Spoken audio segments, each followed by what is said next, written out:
Chicago সেই বক্তব্যকে যুব সম্প্রদায়কে উদ্বুদ্ধ করেছিল। আজকে আমাদের এখানে একটা মিনি ভারতবর্ষ হয়ে গেছে। 19 শতকের চোখ ধাঁধানো ধর্ম ও সমাজ ভাবনা শতাব্দী বদলালেও বদল হয়নি সেই প্রেক্ষাপটে। গোটা দেশের নিরিখে তাই আজও প্রাসঙ্গিক স্বামী বিবেকানন্দ।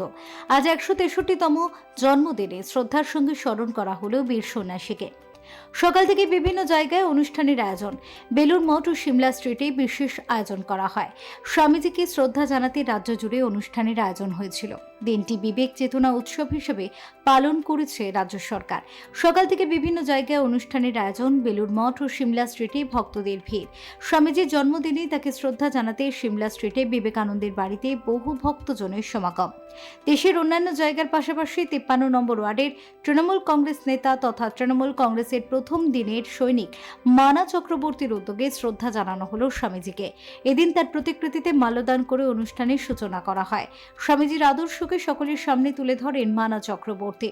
এদিন তিনি বলেন, স্বামীজি যেভাবে সারা দেশকে এক সুতোয় বাঁধতে চেয়েছিলেন, সেই আদর্শকে সামনে রেখেই আমাদের পথ চলতে হবে।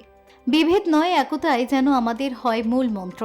রাজ্যের মুখ্যমন্ত্রী মমতা বন্দ্যোপাধ্যায় এবং সাংসদ অভিষেক বন্দ্যোপাধ্যায়ের অনুপ্রেরণায় স্বামীজির আদর্শকে সামনে রেখেই পথ চলতে চান তারা।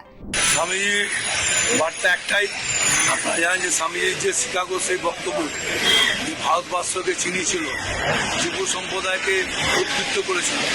আজকে আমাদের এখানে স্বামীজির যে আজকে জন্মদিবস পালন করা হচ্ছে 53 নম্বর ওয়ার্ডে। এখানে একটা মিনি ভারতবর্ষ উদ্ভূত হয়েছে। হিন্দু, মুসলিম, শিখ, ইসাই সমস্ত সম্প্রদায়। দিদি বলেছেন সবসময় ধর্ম যার যার, উৎসব সকলে। আজকে আমরা এই স্বামীজির জন্মদিবসে এইটাই আমাদের একটাই স্লোগান হচ্ছে, সারে যাহা সে আচ্ছা হিন্দুস্তান হামারা। এইটাই আমাদের। Bureau report, channel 10।